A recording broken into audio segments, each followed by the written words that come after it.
Alors, enfants de Dieu, merci beaucoup d'être nombreux. Désolé pour cette interruption. Comme je vous disais, on est en plein test de tout ça. Nos équipements sont livrés. Et donc, notre équipe technique, mon épouse et ma belle-sœur, ont oublié d'allumer le son sur notre périphérique de stream. Maintenant, j'espère que vous me suivez très bien. J'aimerais avoir votre feedback. Si vous avez le son maintenant, faites-moi juste signe.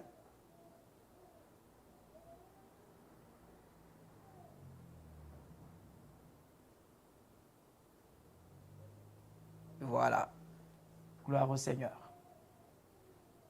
Donc, moi-même, je vais faire un test pour commencer.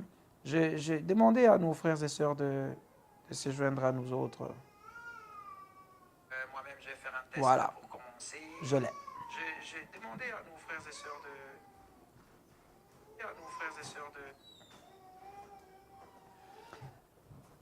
Alors, merci enfants de Dieu. Comme je disais, malheureusement, il n'y avait pas de son, donc je vais devoir recommencer tout ça. Et voilà, ça arrive, c'est la technique. Nous vous aimons beaucoup. Nous vous le rappelons chaque fois parce que c'est une vérité. Le vœu de notre cœur, c'est que le Seigneur vous bénisse et vous fasse vraiment du bien. Nous sommes en train de partager la parole de Dieu sur ce thème merveilleux, comment un enfant de Dieu se relève de ses échecs. Vous savez, en tant qu'enfant de Dieu, quelquefois nous sommes surpris, quelquefois choqués de nous voir échouer dans des projets que nous avons l'assurance de commencer avec zèle. Nous nous disons, nous allons commencer, nous allons réussir. Surpris, il nous arrive de connaître des échecs. Ça nous perturbe, ça nous touche et c'est perturbant, c'est vrai. Mais aujourd'hui, j'aimerais partager avec nous tous ces thèmes merveilleux sur comment se relever de nos échecs et faire de nos échecs quelque chose de bien. J'aimerais d'entrée de jeu vous rassurer, j'ai connu beaucoup d'échecs, beaucoup trop d'échecs dans la vie. Je suis même sûr que ce n'est pas encore fini, j'en connaîtrai d'autres. Mais la vérité, c'est que pour chaque échec, par la grâce du Seigneur, j'apprends. Et c'est cela la volonté de Dieu pour chacun de nous. J'aimerais donc que nous puissions lire la Bible. Nous serons dans 2 Samuel, chapitre 12. Vous pouvez commencer à la maison du 11e chapitre, tous les chapitres 11. Mais au chapitre 12, nous allons lire 3 ou 4 versets. Je vais commencer au premier verset. Je vais sauter pour lire le 11e. Et après, je lirai du 15 au 18e verset. Ma Bible dit, « L'Éternel envoya Nathan vers David, et Nathan vint à lui et lui dit, il n'y a pas dans une... il y avait dans une ville 2 hommes, l'un riche et l'autre pauvre. Le 11e verset dit, ainsi parle l'Éternel, voici, je vais faire sortir de ta maison le malheur contre toi, et je vais prendre sous tes yeux tes propres femmes pour les donner à un autre, qui couchera avec elles à la vue de ce soleil. Et le 15e verset au 18e, et Nathan s'en alla dans sa maison. L'Éternel frappa l'enfant que la femme d'Uri avait enfanté à David, et il fut dangereusement malade. David pria pour l'enfant et jeûna. Et quand il rentra, il passa la nuit couché par terre. Les anciens de sa maison insistèrent auprès de lui pour le faire lever de terre. Mais il ne voulut point. Il ne mangea rien avec eux. Le 7e jour, l'enfant mourut. Les serviteurs de David craignaient de le lui annoncer, car ils disaient, voici lorsque l'enfant vivait encore, nous lui avons parlé et il ne nous a pas écoutés. Comment oserons-nous lui dire que l'enfant est mort? Il s'infligera bien davantage. David s'aperçut que ses serviteurs parlaient tout bas entre eux et il comprit que l'enfant était mort. Il dit à ses serviteurs, l'enfant est-il mort? Ils répondirent, il est mort. Alors David se leva de terre et se leva, soignit et changea de vêtements. Puis il alla dans la maison de l'Éternel et se prosterna. De retour chez lui, il demanda qu'on lui servît à manger. Il mangea. Et ses serviteurs lui dirent, que signifie ce que tu fais? Tandis que l'enfant vivait, tu gênais, tu pleurais, et maintenant que l'enfant est mort, tu te lèves et tu manges. Amen. Un discours, une histoire que nous connaissons bien et qui me bénit beaucoup. David commet un péché, une bêtise, une bavure terrible. David commence par convoiter la femme d'un de ses soldats. David prend cette femme, David tue son mari et fait de cette femme sa femme. Et la Bible claire à ce sujet au 11e chapitre, les derniers versets, le verset 27. La Bible dit que ce que David avait fait déplut à l'Éternel. Dieu n'a pas aimé ce que David a fait. Et Dieu était mécontent. David était en train de connaître l'un de ses échecs les plus criants, les plus sévères. Parce que ce qu'il faisait était mal aux yeux de Dieu. Et vous conviendrez avec moi, ce que David a fait ce jour-là était l'une des choses qui ont affligé sa vie. Une erreur, un échec qui a touché même plus tard à sa relation avec un de ses enfants. Et David était devant quelque chose que chacun d'entre nous, peut-être tu traverses aujourd'hui, c'est peut-être pas un péché que tu as connu contre Dieu, mais c'est peut-être un échec face à tes entreprises, un projet dans ta vie amoureuse, dans ta vie affective ou dans une entreprise quelconque. Tu connais un échec et tu te poses beaucoup de questions. Tu te demandes, est-ce que Dieu voit que j'échoue? Est-ce que Dieu connaît ma peine? Est-ce que Dieu comprend que c'est difficile de faire tout ça? Vous savez, la vérité, c'est que construire, c'est très difficile, mais reconstruire, c'est encore pire. Quand on se rend compte qu'on a fait beaucoup d'erreurs et que tout s'écroule, qu'on doit tout recommencer à zéro, c'est tellement pénible, c'est insupportable. On a envie de jeter l'éponge, d'abandonner tout de suite, de se dire non, je ne peux pas. Ça m'a tellement coûté en effort, en argent, en investissement, en temps pour réaliser ce que j'avais déjà réalisé. De là à tout recommencer, ce n'est pas possible. C'est simplement impossible. Mais j'aimerais dire deux choses pour commencer sur ce que l'échec est et sur ce que l'échec n'est pas. Déjà, l'échec n'est pas une fatalité. Échouer, enfant de Dieu, ce n'est pas la fin du monde. Échouer, c'est normal. J'aime dire et le répéter que Dieu est un pédagogue assez compliqué. Il a ses méthodes et ses méthodes diffèrent complètement de tout ce que les hommes connaissent, de tout ce que les hommes nous ont appris. Vous savez, la pédagogie veut qu'avant de tester un enfant, avant de lui soumettre un exercice ou un examen ou une interrogation, il faut lui transmettre la connaissance, il faut lui transmettre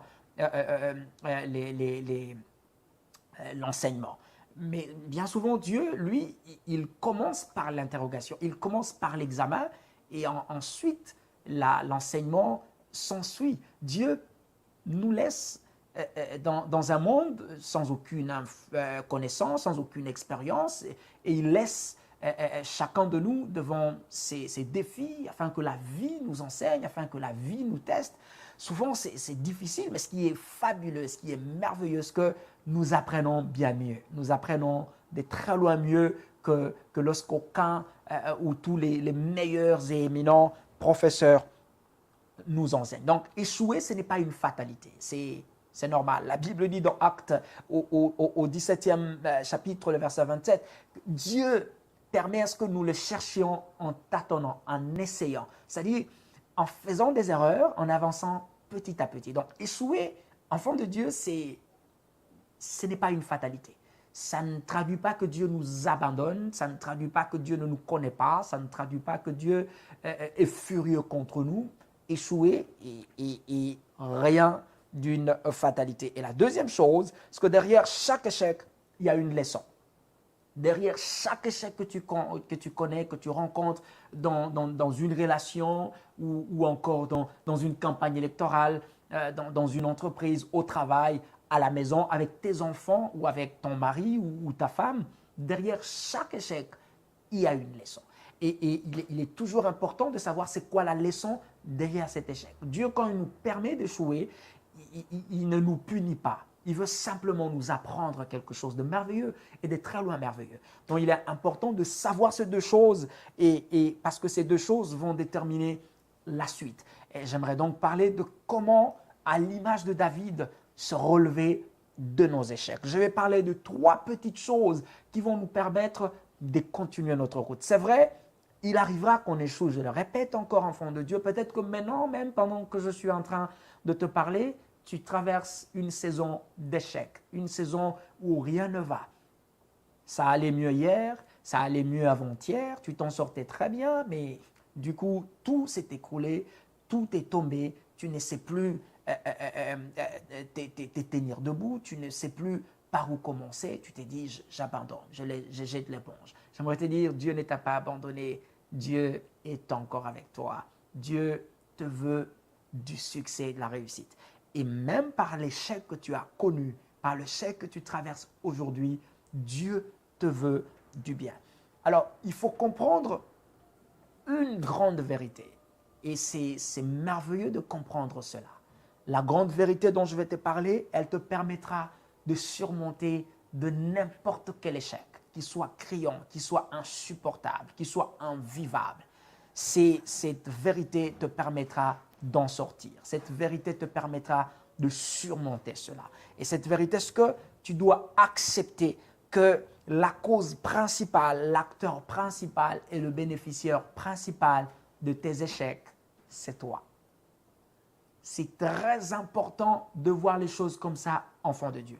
Je dis la cause principale, l'acteur principal et le bénéficiaire principal de tout ce que tu connaîtras comme échec dans la vie, c'est toi. C'est-à-dire que si tu échoues, tu en es la cause.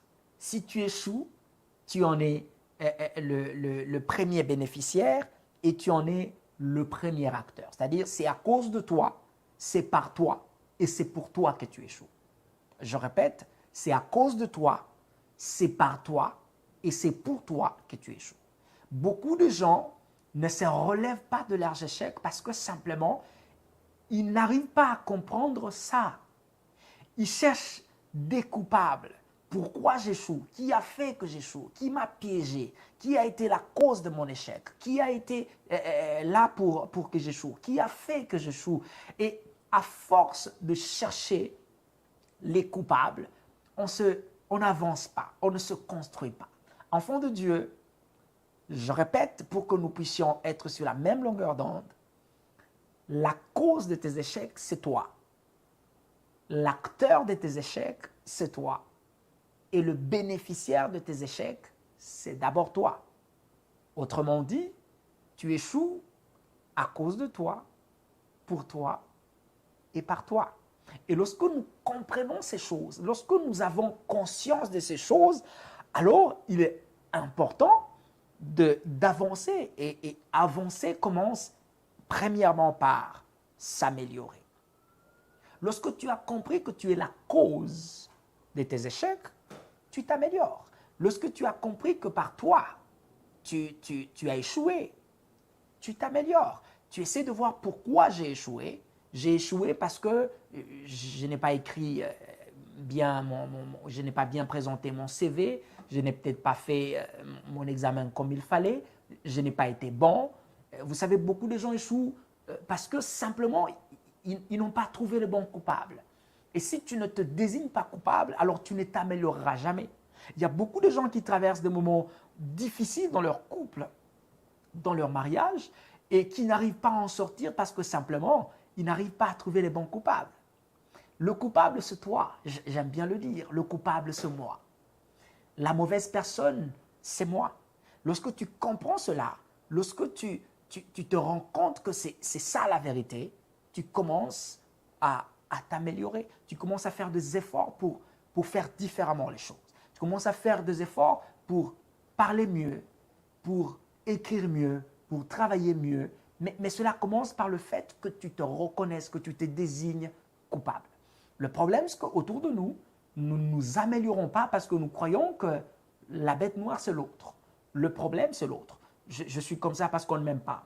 Je suis comme ça parce que mon professeur d'histoire ne m'aime pas. Je connais un ami qui a échoué à un examen à l'école, un collègue, et devant son père, il dit « Non, papa, j'ai échoué parce que le professeur de géographie, il ne m'aime pas du tout. » Et son papa l'a giflé sérieusement, on était tous là, on rigolait, et il lui dit ben, « C'est professeur, tu n'es pas sa femme, il n'a pas besoin de t'aimer. Tout ce dont tu as besoin, c'est de l'écouter, de le suivre. Et c'est toi qui dois travailler ton intelligence, ta façon de capturer ce qui t'est dit et de t'appliquer. » En fait, c'est aussi simple que ça. désigne-toi coupable. Ça va te permettre de commencer à faire les choses autrement. Ça va te permettre de commencer à faire les choses différemment. Ça va te permettre de t'améliorer. Et cela est important. Et la deuxième chose, c'est que tu dois apprendre à agir différemment. Lorsque tu agis différemment, lorsque tu sais que c'est toi le problème, tu commences à faire différemment. Vous savez, enfants de Dieu, il y a une vérité que nous devons savoir. Les mêmes causes produisent les mêmes effets. Agir de la même façon ne produira que le même résultat. Il est donc important que l'on reconnaisse que il est temps d'agir différemment. Hier, tu étais paresseux. Par ta paresse, tu as échoué. Et aujourd'hui, tu es encore paresseux. Et tu veux quand même réussir. Ça ne fonctionnera pas. Tant que tu ne commenceras pas à agir différemment, tu n'auras pas de résultats différents. Donc, j'aimerais qu'on soit tout à fait d'accord là-dessus, que ce que tu as fait hier et qui n'a pas marché, que ce que tu dois faire aujourd'hui pour que ça marche demain. C'est aussi simple que ça, enfant de Dieu.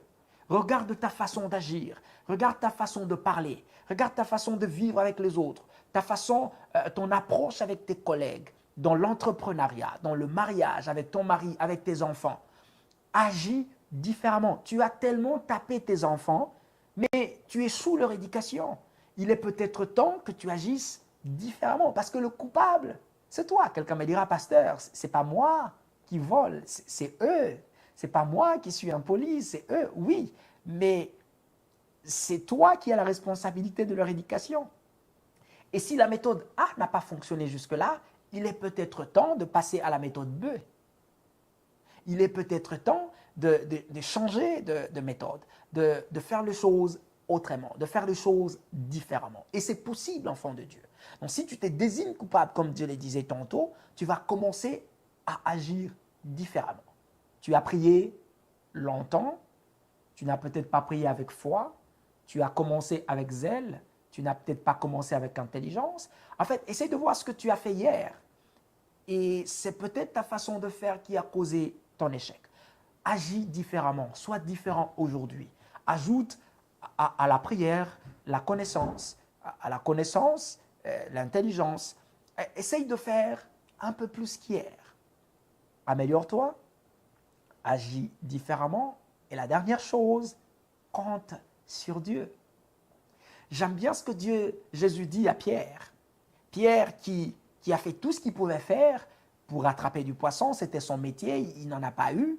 Et Jésus lui dit, va et jette le filet. Et Pierre dit, mais écoute, j'y ai passé la nuit, je n'ai rien reçu, je n'ai pas pu avoir un seul poisson.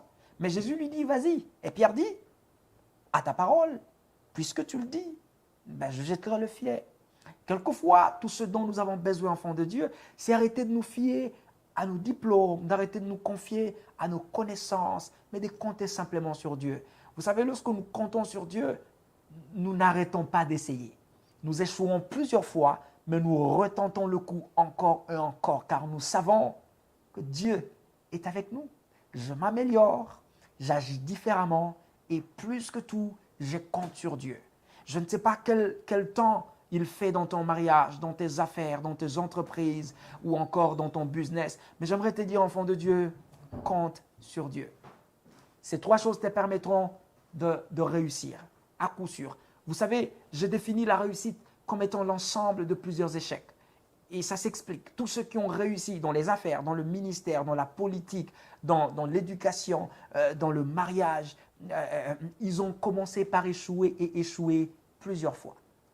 Ne vous en faites pas, Dieu n'a pas parlé de David comme étant l'homme selon son cœur le premier jour où ils se sont rencontrés. Cela a pris du temps. Et en temps, il y a eu beaucoup d'échecs. Je sais que tu échoueras, tu échoues peut-être. Et en ce moment, tu traverses peut-être un moment difficile d'échec. Mais enfant de Dieu, souviens-toi que ces trois choses te permettront d'être mieux et meilleur.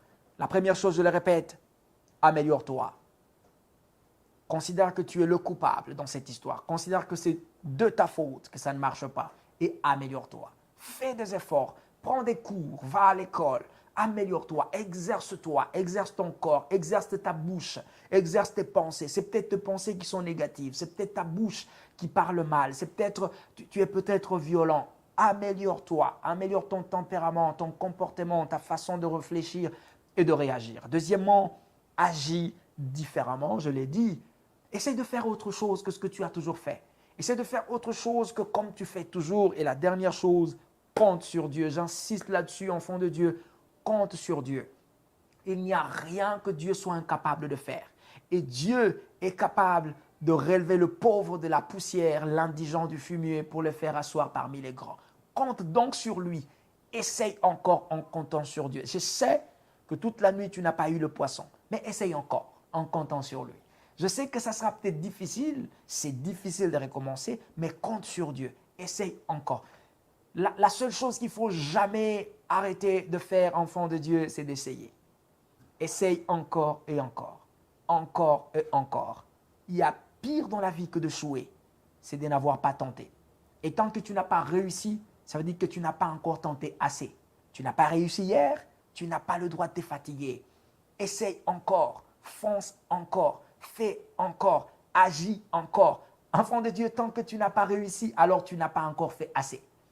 Agis, agis, agis. Tente à midi, tente à 1 heure, tente à 2 heures, tente à 15 heures, tente à 18 heures. Essaye encore et encore. Ne te lasse jamais. Ne te fatigue pas. Essaye encore, mais essaye différemment. Essaye lundi, essaye mardi, essaye mercredi. Quelqu'un me dira, mais j'ai essayé plusieurs fois. Oui, ce n'est pas encore assez, parce que quand ça sera assez, tu verras le fruit, tu verras la réussite. J'aimerais donc encourager un enfant de Dieu et te dire, tiens bon et n'arrête pas d'essayer. Ne croise pas les bras en attendant que la réponse, que la solution vienne du ciel. Essaye encore et encore. Et un jour, tu sortiras la tête de l'eau. Tu réussiras fort et tu seras fier de ce que tu auras accompli avec Dieu. Je prie que la puissance de la parole de Dieu, que la puissance du nom de Jésus se saisisse de ta famille, de ta santé, de tes entreprises, de ce domaine précis où tu es en train d'échouer en ces moments et que la réussite soit ton partage et ta part. J'aimerais donc t'inviter à prier avec moi, enfant de Dieu. Et pendant qu'on y est, abonne-toi à notre chaîne YouTube, partage cette vidéo afin que ce soit une bénédiction pour quelqu'un et Dieu te bénira certainement. Donc, abonne-toi si tu ne l'as pas encore fait. Regarde juste le petit bouton abonnement, clique dessus et n'oublie pas surtout de sélectionner la notification afin que tu sois notifié chaque fois que nous sommes en direct ou que nous déposons une vidéo sur notre chaîne. Partage-la avec plusieurs et le Seigneur te bénira. Je vous invite donc à prier ensemble afin que ces moments que nous traversons, que tu traverses, que je traverse, d'échecs dans un domaine précis de la vie, nous puissions le transformer en leçon, en encouragement et que nous puissions travailler fort jusqu'à réussir. Prions les Seigneurs. Seigneur Dieu, nous te disons merci pour ces moments que tu nous permets de partager ta parole avec ton peuple. Merci pour ta grâce, car c'est par elle que nous sommes debout, c'est par elle que nous réussirons. C'est vrai que le moment que nous traversons en ce moment est difficile, dur, parce que nous avons échoué. Nous avons investi beaucoup de temps, beaucoup d'énergie, beaucoup d'argent dans un projet, dans notre mariage, dans nos entreprises, dans l'éducation de nos enfants ou que sais-je encore. Mais nous avons échoué plusieurs fois. Nous sommes tombés de très haut jusqu'à plus bas que terre. Nous avons perdu espoir. Certains de tes enfants même abandonnés, car ils se sont dit, nous ne sommes pas bons à cela. Nous ne pourrons pas le réaliser. Je prie, Père, que par ces moments, par cette prière et cette parole, tu visites ce bien-aimé, que tu le reconfortes, afin qu'il se lève comme un vaillant et qu'il agisse encore et encore, et que la réussite soit sa part. Je prie, Père, que la réussite et le succès, ce que tu nous veux, toi, notre Père, s'attache à l'entreprise de mon frère et ma sœur, à son mariage, à ses projets, à sa vie, à ses enfants, à tout ce à quoi il touchera. Et cela au nom de Jésus. Merci car tu le fais. Merci car tu nous amènes de victoire en victoire. Merci car tu nous relèves de nos échecs. Au nom de Jésus. Amen. Merci enfants de Dieu. Je vous donne rendez-vous le dimanche prochain à la même heure et ça sera une bénédiction pour plusieurs. Invitez les amis, partagez la vidéo, commentez, nous sommes là. Comme vous le savez, vous pouvez nous écrire sur Facebook ou encore avec votre courriel. Notre adresse email est affichée. Écrivez-nous et nous saurons répondre à vos questions. D'ici là, que le Seigneur vous bénisse.